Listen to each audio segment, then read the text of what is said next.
Hi guys, today நம்ம என்ன பார்க்க போகிறோம்னா ஹெல்த்தி வெஜிடபிள் பணியாரம். தேவையானதை எடுத்து வச்சிட்டேன். ஃபஸ்ட்டு ஸ்டவ் ஆன் பண்ணிவிட்டு பாத்திரத்தை போட்டுட்டு அதில் ஆயில் ஊற்றிட்டேன்.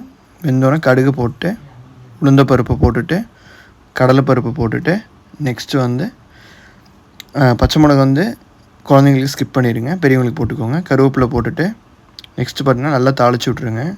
நல்லா வெந்ததுக்கப்புறம் ஆனியன், கேரட், பீட்ரூட் இதெல்லாம் போட்டுட்டு அப்புறம் நம்ம துருவி வச்சுருக்க தேங்காவை போட்டுட்டு தேவையான அளவு உப்பு, ஸ்பைஸியாக இருக்கிற கொத்தமல்லி லைட்டாக தூவிடுங்க. நல்லா பாயில்டு ஆனோன்னே நம்ம எடுத்து வச்சிருந்த மாவில் அந்த வெந்த வெஜிடபிள்ஸ் எல்லாத்தையும் பிளெண்ட் பண்ணி நல்லா கன்சிஸ்டி அளவுக்கு பிளெண்ட் பண்ணிக்கோங்க.